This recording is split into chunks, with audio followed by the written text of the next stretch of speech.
রথযাত্রা নিয়ে নবান্নে মুখ্যমন্ত্রী সমন্বয় বৈঠক। রাজ্যে ঐতিহ্যবাহী 7টি রথযাত্রা কমিটিকে আর্থিক অনুদান 5 লক্ষ টাকা করে অনুদান ঘোষণা মুখ্যমন্ত্রী। 75টি রথের মেলায় থাকবে সেবা কেন্দ্র। মুখ্যমন্ত্রী ঘোষণার পরই রথযাত্রা কমিটিগুলিকে আর্থিক অনুদান প্রদান। সরকারি উদ্যোগে প্রাচীন মন্দিরের রক্ষণাবেক্ষণ 1000 কোটি টাকা বরাদ্দ। তারকেশ্বর মন্দির সাজাতে বরাদ্দ 15 কোটি টাকা। শ্রাবণ মেলায় পুণ্যার্থীদের জন্য বিশেষ ব্যবস্থা। শেওড়াফুলি থেকে তারকেশ্বর পর্যন্ত 5 কিলোমিটার অন্তর সেবা কেন্দ্র ঘোষণা মুখ্যমন্ত্রী। প্রাক্তন বিধায়ক নির্মল ঘোষের ছেলে পানিহাটি তৃণমূল নেতা তীর্থঙ্কর ঘোষ গ্রেফতার। বোমাবাজি ও ভোট পরবর্তী হিংসার অভিযোগ। লটারিতে কোটি টাকা জয়ী খুনের হুমকি। টিকিট কেড়ে নেওয়ার অভিযোগে তীর্থঙ্করের বিরুদ্ধে গ্রেফতার প্রাক্তন বিধায়ক নির্মল ঘোষের ছেলে তীর্থঙ্কর। তৃণমূল নেতাকে আদালতে পেশের সময় ব্যাপক উত্তেজনা। তীর্থঙ্কর ঘোষকে লক্ষ্য করে ছোড়া হলো ডিম। আদালত চত্বরে ঢাক বাজিয়ে আনন্দ উচ্ছ্বাস।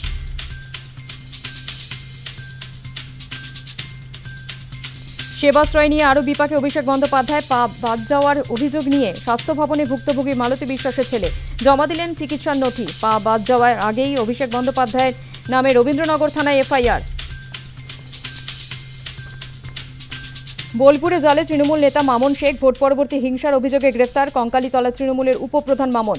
ধৃতকে আদালতে পেশের সময় উত্তেজনা। পুলিশের সামনেই মারধর ক্ষুব্ধ স্থানীয়দের।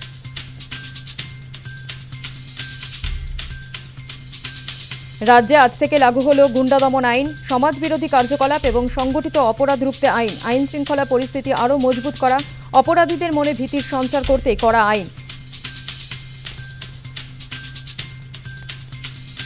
গুন্ডা দমন আইন লাগুর দিনই কলকাতা হাইকোর্টে মামলা। নয়া আইনের বিরোধিতায় প্রধান বিচারপতির বেঞ্চে মামলা দায়ের। স্থগিতাদেশ চেয়ে জনস্বার্থ মামলা আইনজীবী সব্যসাচী চট্টোপাধ্যায়ের। মামলার অনুমতি ভারপ্রাপ্ত প্রধান বিচারপতি তপব্রত চক্রবর্তী।